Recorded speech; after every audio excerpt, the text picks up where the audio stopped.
शुरुआत में तेरू सोच रहा था कि जीवित प्राणियों के पास रहने के लिए अपने अपने इलाके बांटने का एक तरीका होता है। कमजोर लोग घास में छिपे रहते हैं, जबकि ताकतवर धूप में गर्व से चलते हैं। इसके बाद एक क्लासरूम का दृश्य आता है, जहां कुछ लड़के आपस में बातें कर रहे थे। एक लड़के ने कहा कि केंटा स्कूल में गेम लेकर आया है। दूसरे लड़के ने टिप्पणी की कि अगर ये यामासेन है तो उसे पता भी नहीं चलेगा। तीसरा लड़का उत्साह में चिल्लाया और पहले लड़के ने कहा कि वे स्कूल के बाद खेलेंगे। तेरू चुपचाप अपनी डेस्क पर बैठा था। तभी अचानक उसने उन लड़कों को हे कहकर आवाज दी। तनावपूर्ण चेहरे के साथ हकलाते हुए उसने कहा कि वो गेम बहुत खेलता है। उसने इसे 4 बार पूरा कर लिया है और उसका लेवल भी मैक्स है। लड़कों में से एक तेरू की ओर मुड़ा, अजीब सा जवाब दिया और वापस दूसरी तरफ मुड़ गया। तेरू घबरा गया और कांपते हाथों से अपनी सीट पर बैठ गया। लड़के उसका मजाक उड़ाने लगे कि किसी ने उससे डींगे मारने के लिए नहीं कहा था और उसे सब सुनाई दे रहा है। एक लड़के ने सोचा कि क्या तेरू बस बातचीत में शामिल होना चाहता है, लेकिन दूसरे ने इसे खारिज कर दिया और कहा कि वे उसे शामिल करने का सोच भी नहीं सकते। तेरू के सामने बैठे लड़के ने उससे अपनी औकात में रहने को कहा। तनाव में तेरू ने सोचा कि अपनी जगह हैबिटेट चुनना कमजोरों के लिए खुद को बचाने का एक तरीका है। दृश्य फिर 10 साल बाद की ओर बढ़ता है। एक स्कूल की इमारत दिखाई देती है और मिकागी तेरू अपनी डेस्क पर गेम खेल रहा होता है, जबकि उसके पास कुछ लड़के आपस में बात कर रहे होते हैं। एक लड़के ने कहा कि उसने हाल ही में जो गेम खरीदा है वो बहुत मजेदार है। दूसरे लड़के ने पूछा कि क्या ये वही हॉरर गेम है जिसका जिक्र पहले हुआ था, और पहले लड़के ने इसकी पुष्टि की। दूसरे लड़के ने शिकायत की कि इसकी वजह से वो सो नहीं पाया, और पहले लड़के ने उसे चिढ़ाया कि उसने गेम खेलने के लिए फिर से अपनी गर्लफ्रेंड को नजरअंदाज कर दिया। बातचीत तब रुकी जब किसी ने सायोंजी की ओर इशारा किया। आसपास के छात्रों ने प्रतिक्रिया दी कि वो आज फिर से एकदम परफेक्ट लग रही है। एक छात्र ने बताया कि सायोंजी एक जायबात्सु परिवार की बेटी है और बहुत अमीर है। दूसरे ने जिक्र किया कि पिछली मॉक परीक्षा में वो पूरी ग्रेड में टॉप पर थी। तेरू चुपचाप देखता रहा, जबकि और छात्रों ने टिप्पणी की कि उसने शहर के कराटे टूर्नामेंट में पहला स्थान हासिल किया है और वो पढ़ाई और खेल दोनों में बेहतरीन है। उन्होंने उसे एक परफेक्ट खूबसूरत लड़की की परिभाषा बताया। तेरू ने सोचा कि वो ये सब पहले से ही जानता है, क्योंकि हर सुबह ऐसा ही होता है। एक छात्र ने रे को आवाज दी और गणित में मदद मांगी। रे ने जवाब दिया कि वो सातो सान के साथ कॉम्प्लेक्स नंबर्स की पढ़ाई करेगी। छात्रों ने फिर उत्साहपूर्वक उससे प्रेम पत्रों, होम पार्टियों, कोरस प्रतियोगिताओं और कराटे क्लब में मदद के बारे में पूछा। रे ने शांति से जवाब दिया, उन्हें डेस्क पर अपना शेड्यूल छोड़ने को कहा, होम पार्टी में जाने के लिए सहमत हुई और बताया कि वो शिमापुन के पत्र का जवाब लिख रही है। तेरू ने सोचा कि क्या रे प्रिंस शोटोकू की तरह है जो एक साथ सब कुछ सुन लेती है। जब भीड़ छटी तो तेरू ने आह भरी और फिर से वही सोचा कि कमजोर घास में छिपे रहते हैं, जबकि ताकतवर धूप में गर्व से चलते हैं। फिर उसने सोचा कि वो जो गेम खेल रहा है, क्या वो अकेले खेलने वालों सोलो प्लेयर्स के लिए बहुत कठिन है। पास ही कुछ छात्र उसी गेम में एक दूसरे को दोस्त बनाने का सुझाव दे रहे थे। तेरू ने चुपचाप खेलते हुए सोचा कि उसे मशहूर होने की जरूरत नहीं है, लेकिन काश उसके पास गेम खेलने के लिए कम से कम एक दोस्त होता। दृश्य एक गेमिंग स्टोर की ओर मुड़ता है। तेरू एक आर्केड मशीन पर अकेला बैठा था और सोच रहा था कि वो यहाँ बिल्कुल अकेला है। अपनी घड़ी देखने के बाद उसने नोट किया कि रात के 10 बज चुके हैं और उसने तय किया कि वो एक आखिरी बार ज़ॉम्बी गन खेलेगा और फिर घर जाएगा। दिन को खत्म करने का ये एक शानदार तरीका था। जब वो गेम की ओर बढ़ा तो उसने देखा कि वहाँ पहले से ही कोई और मौजूद है। उसने सोचा कि उससे पहले वहाँ किसी लड़की को देखना दुर्लभ बात है। उसने सोचा कि क्या वो धूम्रपान कर रही है और क्या वहाँ इसकी अनुमति है। उसे वो लड़की काफी फ्लैशी, तड़क भड़क वाली लगी और उसने गौर किया कि उसका निशाना बहुत खराब था। तेरू ने उसे सलाह देने की कोशिश की और कहा कि उसे बटन दबाकर पैरी करना चाहिए, लेकिन वो गेम में हार गई और गुस्से में मशीन को लात मार दी, जिससे तेरू हैरान रह गया। जब तेरू ने घबराते हुए कुछ बोलने की कोशिश की तो लड़की तेजी से उसके पास आई, उसका कॉलर पकड़ा और चिल्लाई कि वो उसकी वजह से हारी है। उसे पकड़े हुए ही उसने तेरू की स्कूल यूनिफॉर्म देखी, फिर अचानक उसे छोड़ दिया। उसे गन थमाई और बाहर निकल गई। तेरू को समझ नहीं आया कि अभी क्या हुआ था। तभी उसे फर्श पर एक आईडी कार्ड गिरा हुआ मिला। उसने उसे उठाया और तब उसे एहसास हुआ कि ये क्या है। वो गलियों में दौड़ने लगा। उसने सोचा कि ऐसा नहीं हो सकता, क्योंकि पहले वाली लड़की तो ऐसी लग रही थी जैसे वो धूप में गर्व से चलने वालों में से हो। दौड़ते समय अचानक एक लड़की गली से बाहर आई और उससे टकरा गई। उसने घबराते हुए माफी मांगी और भाग गई। कुछ ही पलों बाद तेरू को कोने से चीखें सुनाई दी और वो ये देखकर दंग रह गया कि पहले वाली लड़की, जिसका चेहरा लड़कों को पीटने के बाद गंदा हो गया था, वो कोई और नहीं बल्कि सियोंजी रे थी। तेरू ने कांपते हुए जोर दिया कि वो केवल खोई हुई चीज लौटाने की कोशिश कर रहा था। रे ने उसे ठंडी नजरों से देखा और एक बेजान मुस्कान के साथ पूछा कि क्या वो ऐसा लड़का है जो किसी का राज छिपा कर रख सकता है। अगला दृश्य वापस स्कूल का है, जहां तेरू अपनी डेस्क पर गेम खेल रहा है और सोच रहा है कि वो मिकागे तेरू है और कम से कम अभी जिंदा है। उसने सोचा कि कैसे उसने गलती से साओंजी रे का सनसनीखेज राज जान लिया और वहां से तुरंत भाग गया ताकि वो उसे ढूंढ ना सके। उसने खुद को यकीन दिलाया कि चूंकि वो तुरंत भाग गया था, इसलिए उसकी पहचान गुप्त रही होगी। तभी अचानक रे उसकी डेस्क के पास आई और उसका अभिवादन किया। उसने पूछा कि क्या वो मिकागे है, क्योंकि उसे कुछ बात करनी है। तेरू घबरा गया और जोर देने लगा कि उसने किसी गलत इंसान को समझ लिया है। रे मुस्कुराई, फिर अगले ही पल गुस्से में आ गई। उसने तेरू के पीछे वाली दीवार पर जोर से लात मारी और पूछा कि वो नाटक क्यों कर रहा है। उसने तेरू को उसके पूरे नाम और क्लास के साथ पुकारा। तेरू के मुंह से डर के मारे एक माफी निकली। सीढ़ियों पर रे ने पूछा कि वो माफी क्यों मांग रहा है और अपना चेहरा उसके चेहरे के करीब ले आई। तेरू ने कांपते हुए इस बात से इनकार किया कि उसने जो कुछ भी देखा था वो किसी को बताया है। रे ने उससे माता पिता, शिक्षकों या दोस्तों के बारे में पूछताछ की, उसका चेहरा पकड़ा और उसे अपनी ओर देखने के लिए मजबूर किया। तेरू को लगा जैसे उसकी जीने की इच्छा चीख चीख कर कह रही हो कि उसकी जान खतरे में है। तेरू को डर था कि कोई उन्हें स्कूल में देख ना ले, लेकिन रे ने उससे कहा कि वो अपनी स्थिति को अच्छी तरह समझ ले। उसने चेतावनी दी कि अगर उसने इस बारे में किसी को थोड़ा भी बताया तो इसके गंभीर परिणाम होंगे। तेरू ने कांपते हुए जोर देकर कहा कि वैसे भी उसके पास बताने के लिए कोई है ही नहीं। रे ने कहा कि उसे उसकी बात पर भरोसा नहीं है। तेरू ने हताशा में पूछा कि उसे यकीन दिलाने के लिए वो क्या कर सकता है। रे ने फैसला किया कि वो सुबह से रात तक उस पर नजर रखेगी, जब तक कि वो उस पर भरोसा न करने लगे। तेरू समझ गया कि इसका मतलब निगरानी है। रे ने उसकी तुरंत बात समझने के लिए तारीफ की और कहा कि भागने या छिपने का कोई फायदा नहीं है। फिर उसने घोषणा की कि अब से वे साथ रहेंगे और उसे मिकाकुन कहकर पुकारा। तेरू ने कमजोरी से उसकी बात मान ली। बाद में आर्केड में तेरू हैरान रह गया कि रे वहां तक उसके पीछे आई थी। रे ने आत्मविश्वास से कहा कि वो उसकी निगरानी कर रही है। तेरू ने गौर किया कि रे उस माहौल में बहुत तड़क भड़क वाली लग रही थी। रे ने टिप्पणी की कि वो पूरे दिन तेरू को देख रही थी और उसे एहसास हुआ कि उसका वास्तव में कोई दोस्त नहीं है। उसकी बातें तेरू को चुभ गई। तेरू ने झुंझलाकर कहा कि साओंजी सान, जिनके इतने सारे दोस्त हैं, उनके मुंह से ये बात सुनकर दुख होता है। रे बुदबुदाई, दोस्त? हाँ। तेरू ने देखा कि वो किसी बात से परेशान थी और उसने पूछा कि क्या हुआ। रे ने बात टाल दी, लेकिन तेरू को लगा कि स्थिति असहज थी। फिर रे ने कहा कि ये गेम मजेदार नहीं है और शिकायत की कि इससे निशाना सही नहीं लगता। तेरू ने कहा कि ये बिल्कुल ठीक काम कर रही है।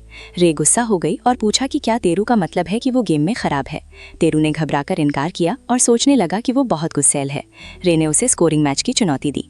खेल खत्म होने के बाद वो हार गई और हताशा में कांपने लगी। तेरू को थोड़ा दोषी महसूस हुआ, क्योंकि 2 खिलाड़ियों के साथ खेलना उसके लिए बहुत नया और रोमांचक था। उसने बताया कि ये पहली बार है जब उसने किसी और के साथ गेम खेला है। रे फूट फूट कर रोने लगी, अपने पैर पटकने लगी और चिल्लाई कि ये बहुत निराशाजनक है। तेरू ने सोचा कि वो एक ऐसे जीव की तरह व्यवहार कर रहा है जिसे वो समझ नहीं सकता, और उसने उसे शांत करने की कोशिश की। अंत में सूजे हुए लाल गालों के साथ रे ने उस पर धोखाधड़ी का आरोप लगाया और पूछा कि वही क्यों हार रही है। तेरू ने सोचा कि वो एक बच्चे की तरह है और उसने पूछा कि वो इतनी उत्तेजित क्यों हो रही है। रे ने स्वीकार किया कि अब तक ऐसा कुछ भी नहीं था जो वो ना कर सकी हो। चाहे पढ़ाई हो या खेल, उसे हर चीज में महारत हासिल थी। उसने तेरू का कंधा पकड़ा और उससे मिन्नत की कि वो उसे गेम खेलना सिखाए। फिर उसने कहा कि ये एकदम सही रहेगा, क्योंकि इस बहाने वो उस पर नज़र भी रख पाएगी, ताकि वो किसी से कुछ कह ना सके। उसने घोषणा की कि वे अगली रात फिर मिलेंगे। तेरू ने मन ही मन सोचा कि वो उसकी बात सुन ही नहीं रही है। अगले 1 हफ्ते तक वे बार बार आर्केड और स्कूल में मिलते रहे। तेरू को लगा कि रे किसी जंगली घोड़े की तरह है। एक रात रे धूम्रपान कर रही थी और उसने तेरू से पूछा कि क्या उसे कोई समस्या है। तेरू ने घबराते हुए इनकार कर दिया। रे ने उसे भी कश लगाने के लिए कहा और कहा कि हर कोई कूल स्मोकर्स की तारीफ करता है। तेरू ने आपत्ति जताने की कोशिश की कि कम उम्र में स्मोकिंग करना खतरनाक है, लेकिन रे ने उसे चुप रहने को कह दिया। आखिरकार तेरू ने उससे पूछ ही लिया कि उसने स्मोकिंग शुरू कब की। रे दंग रह गई। फिर अचानक उसने पूछा कि क्या मिकागे उसे पसंद करता है। वो घबरा गया और पूछा कि वो इस नतीजे पर कैसे पहुंची। रे ने कहा कि उसे बस लगा कि वो आखिर लोगों में दिलचस्पी दिखा ही रहा है। तेरू ने व्यंग्य में जवाब दिया कि क्या वो उसे कोई रोबोट समझती है। रे ने कहा कि ये बस उसके लिए चौंकाने वाला था। रे ने फिर स्वीकार किया कि उसने अगली कक्षा यानी स्कूल में जाने के बाद रात में बाहर निकलना और स्मोकिंग करना शुरू किया था। तेरू हैरान था कि उसने वास्तव में जवाब दिया। उसने पूछा कि उसने ऐसा क्यों किया।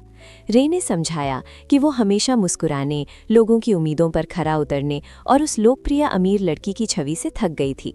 तेरू ने घबराते हुए कहा कि उसके तो बहुत सारे दोस्त हैं। उसके विपरीत रे ने उपहास करते हुए कहा कि वे दोस्त जैसे नहीं लगते। लोग केवल सियोंजी रे के नाम से जुड़े स्टेटस में दिलचस्पी रखते थे। जब आपको किसी ऊंचे पायदान पर बैठा दिया जाता है तो दोस्तों का विचार ही खत्म हो जाता है। तेरू ने ये बात छेड़ने के लिए अजीब महसूस करते हुए माफ़ी मांगी और स्वीकार किया कि उसे नहीं पता कि इस पर क्या प्रतिक्रिया देनी चाहिए। रे ने कहा कि कोई बात नहीं और वो खुद नहीं जानती कि उसने इतनी बातें क्यों की। फिर तेरू ने उससे कहा कि सियोंजी सान का वो रूप जिससे वो रात में मिलता है काफ़ी आकर्षक है और उसे वो पसंद है। रे ने तुरंत एक सिगरेट निकाली, उसे तेरू के मुंह में रखा और उसे कूल बनने की कोशिश करने के लिए चिढ़ाया। तेरू घबरा गया और पूछा कि क्या उसने कुछ अजीब कह दिया। रे जोर से हंसी और कहा कि वो अजीब है। उसने तेरू का चेहरा छुआ और चेतावनी दी कि उसकी जुल्फों में आग लग सकती है। फिर अपनी सिगरेट से उसकी सिगरेट जलाई। उसने अजीब चेहरा बनाने के लिए उसे चिढ़ाया और जब तेरू की सिगरेट सिर गई तो उसने अफसोस जताया कि ये बेकार हो गई, जबकि तेरू उससे रुकने की मिन्नतें कर रहा था। उसने आगे कहा कि अगर वो एक कश ले लेता तो उनका ब्रेक खत्म हो जाता, जिससे तेरू घबरा गया और चेहरा छिपाते हुए शर्माने लगा। दृश्य फिर से क्लासरूम में बदल गया, जहाँ रे ने मिकागे-कुन को आवाज़ दी और तेरू ने मन ही मन सियोंजी कहकर जवाब दिया। रे ने उससे कहा कि उसने कड़ी मेहनत की है और तेरू ने मन ही मन सोचा कि ये स्कूल है, यहाँ उसे सावधान रहना चाहिए। रे ने इशारा किया कि वहाँ और कोई मौजूद नहीं है और कहा कि वो पहले आर्केड जा रही है और उसे जल्दी आने को कहा। रे मुस्कुराई और कहा कि वो उससे बाद में मिलेगी। तेरू ने दंग होकर हाँ में जवाब दिया और सोचने लगा कि क्या स्कूल के बाद मिलने का एहसास ऐसा ही होता है। तभी किसी ने हे कहकर आवाज दी और तेरू ने पूछा कि क्या उन्हें अब भी कुछ चाहिए। 2 लड़कियां मिकी और सातो उसके पास आईं। मिकी ने मिकागे-कुन से पूछा कि क्या वो खाली है, क्योंकि उसे उससे बात करनी है, और सातो ने भी दोहराया कि उसे भी उससे बात करनी है। इसके बाद वे तीनों स्कूल की इमारत के पीछे खड़े थे। तेरू ने सोचा कि ये लोग अक्सर सियोंजी सान के पास रहते हैं और वो सोचने लगा कि क्या ये उसके दल यानी एंटोराज के सदस्य हैं। तेरू ने उनसे पूछा कि उन्हें उससे क्या चाहिए और बताया कि इसके बाद उसके कुछ प्लान्स हैं। सातो ने कहा कि वो सीधी बात करेगी और उसने पूछा कि तेरू का रेसामा के साथ क्या रिश्ता है। फिर उसने अपना परिचय क्लास ए की सातो के रूप में दिया और मिकी का भी परिचय कराया और कहा कि वे रेसामा की सहेलियां हैं। तेरू ये सुनकर हैरान रह गया कि वे खुद को सहेलियां कह रही थीं। सातो ने इस बात पर जोर दिया कि वे रोज साथ में लंच करती हैं। मिकी ने आगे कहा कि पीई क्लास में भी वे हमेशा साथ ही रहती हैं। सातो ने कहा कि रेसामा बहुत प्यारी और हमेशा विनम्र रहती हैं, जबकि मिकी ने जोड़ा कि लड़कों के चिढ़ाने पर रे कभी गुस्सा नहीं होती।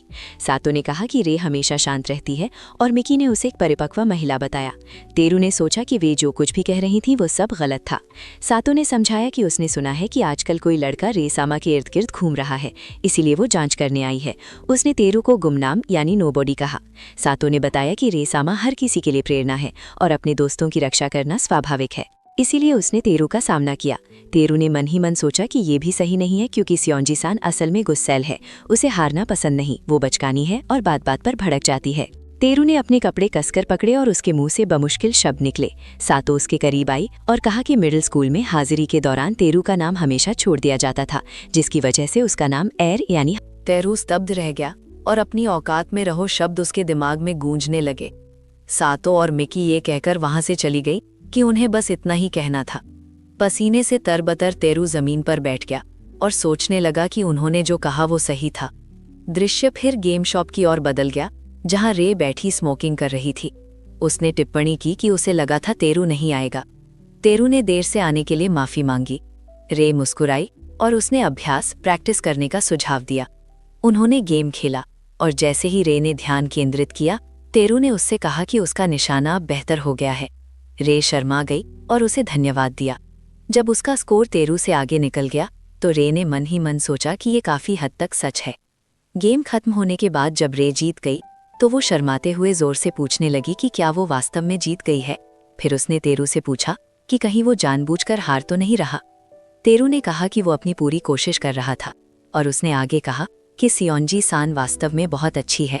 उसने बताया कि उसे पहले से ही लग रहा था कि वो जल्द ही हार जाएगा, क्योंकि रे बहुत जल्दी सीखती है। उसने कहा कि इसके साथ ही लक्ष्य पूरा हो गया है। रे शर्माते हुए हकलाने लगी, लेकिन तेरू ने बात जारी रखते हुए कहा कि अब उसे उसके साथ रहने की जरूरत नहीं है।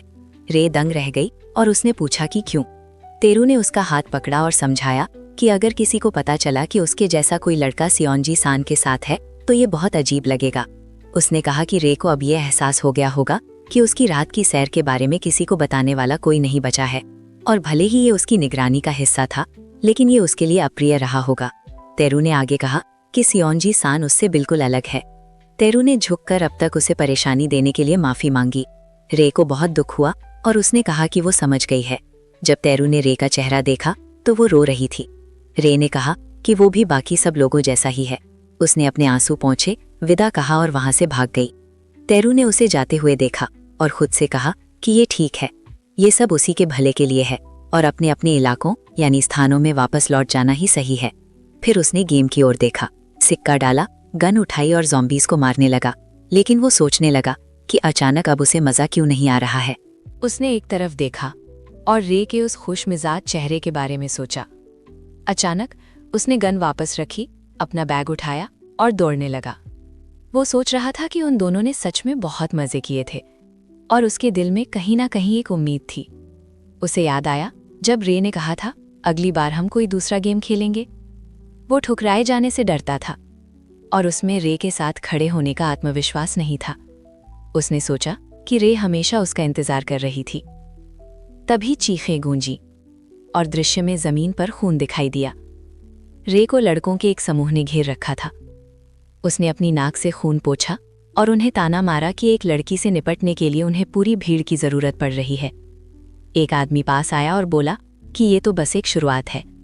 उसने कहा कि उसने सुना है कि रे के लोगों ने पहले भी उनके लोगों का बुरा हाल किया था और याकुजा की भी अपनी कोई शान होती है। रे ने पिछली बार वाले उन लड़कों के बारे में सोचा। उस आदमी ने रे का कॉलर पकड़ा और उसके चेहरे और शरीर पर टिप्पणी करते हुए सुझाव दिया कि वो अपने शरीर से हर्जाना भर सकती है। उसने पूछा कि वो दुकान चुनना चाहेगी या उन्हें, और कहा कि वो उसे चुनने का मौका देगा। रे ने अपनी असहजता जाहिर की तो आदमी ने धमकी दी कि अगर उसने नहीं चुना तो वो उसे यहीं चीर डालेगा। रे ने सोचा वही सब फिर से शुरू हो गया। उसने खुद से पूछा कि वो आखिर किस चीज़ की उम्मीद कर रही थी। उसे यकीन था कि अगर वो अपना असली रूप दिखाएगी तो भी कोई उसे स्वीकार नहीं करेगा, उसे समझेगा नहीं या उसे प्यार नहीं करेगा। उसने निष्कर्ष निकाला कि वो हमेशा से अकेली ही थी। तभी दृश्य में किसी के पैर दिखाई दिए। वो तेरू था जिसने अपने बैग को घुमाकर उस आदमी के सिर पर पूरी ताकत से वार किया। तेरू पसीने से तरबतर था और उस आदमी को जमीन पर गिरता देख रे दंग रह गई। रे के मुंह से निकला, मिकागे कुन, और तेरू ने पूछा कि क्या सियोंजी सान ठीक है। रे ने हकलाते हुए कहा कि वो ठीक है। तेरू ने अपना हाथ आगे बढ़ाया और कहा कि उसने पुलिस को फोन कर दिया है और उन्हें जल्दी यहाँ से भागना होगा। रे ने हैरानी में उसका हाथ थाम लिया और दोनों वहां से भाग निकले। भागते समय भी रे सुन थी। बाद में उन्हें सड़क पर दिखाया गया जहां तेरू ने रे को अपनी पीठ पर बिठा रखा था। रे ने शिकायत की कि उसे ये पसंद नहीं आ रहा, लेकिन तेरू ने कहा कि इसमें कुछ नहीं किया जा सकता क्योंकि उसका टखना मुड़ गया है और उन्हें पकड़े जाने से पहले जल्दी निकलना होगा। तेरू ने गौर किया कि बारिश रुक गई है। फिर रे ने पूछा कि तेरू ने उसकी मदद क्यों की। उसने कहा कि ये तो बस उस लड़ाई का बदला था जो उसने खुद शुरू की थी और तेरू का इससे कोई लेना देना नहीं था। तेरू ने जवाब दिया कि चूंकि उसने पूछा है तो वो बता देगा। सियोंजी सान उस समय इसलिए नहीं लड़ रही थी क्योंकि उसे लड़ाई पसंद थी। उसने उस लड़की का जिक्र किया जो गंदे कपड़ों में गली से बाहर आई थी और कहा कि उसे लगा कि रे किसी ऐसे व्यक्ति की मदद कर रही थी जिस पर हमला हुआ था। रे ने स्वीकार किया कि उसे लगा था कि उस लड़की के साथ बदसलूकी हुई है और वो इसमें इसलिए शामिल हुई क्योंकि वो एक एलीट युवा महिला के रूप में अपने जीवन से ज़रूरत से ज़्यादा चिढ़ी हुई थी। रे ने कहा कि उसे लगा था कि किसी को पीट कर उसे बेहतर महसूस होगा और उसे एक सही बहाना मिल गया। उसने जोर देकर कहा कि उसने न्याय के लिए ऐसा नहीं किया था और वो इतनी अच्छी इंसान नहीं है कि कोई उसकी मदद करे। तेरू ने जवाब दिया, फिर भी। रे ने दोहराया, फिर भी, और तेरू ने शर्माते हुए हथलाते हुए दोस्त शब्द कहा। उसने पूछा कि क्या किसी दोस्त की मदद करने के लिए वास्तव में किसी कारण की जरूरत होती है। रे दंग रह गई और उसने दोस्त शब्द को दोहराया और तेरू ने शर्माते हुए इसकी पुष्टि की। रे शर्माते हुए रोने लगी और उसे याद दिलाया कि उसने ही तो कहा था कि अब उसे उसके साथ रहने की जरूरत नहीं है। तेरू ने माफी मांगी। रे ने कहा कि सिर्फ माफी मांगना ही काफी नहीं है। तेरू मान गया और उसने अजीब महसूस करते हुए कहा कि उसके पास बताने के लिए एक रेसिंग गेम है। रे ने पूछा कि वो कौन सा गेम है और क्या वो इसे साथ में खेलना चाहता है। तेरू ने हाँ कहा, लेकिन रे ने पहले ना कह दिया, जिससे तेरू उलझन में पड़ गया। फिर रे ने कहा कि वो बस मजाक कर रही थी और उसने तेरू से कहा कि वो कल लंच ब्रेक के दौरान उसे नई गेम के बारे में बताए। तेरू ने पूछा कि क्या वे हमेशा की तरह सीढ़ियों पर मिलेंगे, लेकिन रे ने कहा कि इसके बजाय वो खुद क्लासरूम में आएगी। तेरू ने इस पर सवाल उठाया तो रे ने कहा कि उसे लगता है कि अगर दोस्त साथ हों तो ये ठीक रहेगा। तेरू अभी भी उलझन में था। अगली सुबह दृश्य स्कूल की इमारत की ओर बदल गया। छात्र अंदर जा रहे थे, तभी किसी ने मिकाकुन कहकर आवाज दी। तेरू मुड़ा और देखा कि रे उसे गुड मॉर्निंग कह रही है। तेरू चौंक गया और हकलाते हुए सियोंजी सान से उसके कपड़ों यानी आउटफिट के बारे में पूछने लगा। रे ने पूछा कि क्या वो कूल लग रही है। तेरू घबराते हुए सोचने लगा कि क्या उसका इस तरह रहना ठीक है। रे उसकी ओर झुकी, उसका हाथ पकड़ा और फुसफुसाते हुए कहा कि चूंकि उसने उसे अपना दोस्त बनाया है, इसलिए अब उसे जिम्मेदारी उठानी होगी, और इसे एक वादा बताया। वो शर्माते हुए हंसी। तेरू भी शर्मा गया और उलझन में कुछ बुदबुदाने लगा। रे ने उसे चलने के लिए कहा। तेरू ने घबराते हुए पूछा कि क्या वो दोस्तों के बीच की सही दूरी जानती है। रे ने कड़क आवाज में पूछा कि उसका क्या मतलब है। तेरू ने तुरंत कहा कि कुछ नहीं। रे ने उसे साफ साफ बोलने को कहा और उसे हल्के से लात मारी, जिससे तेरू दर्द के मारे चिल्ला उठा। वैसे अगर आपको वीडियो पसंद आया हो तो लाइक और सब्सक्राइब करने पर विचार करें प्लीज। गाइज, ये एक वन शॉट मैंगा है, इसके आगे चैप्टर्स नहीं है और जल्द ही मैं 100 डेज मैरिज कॉन्ट्रैक्ट का नेक्स्ट एपिसोड जल्द ही लाऊंगा, वो भी सैटरडे को।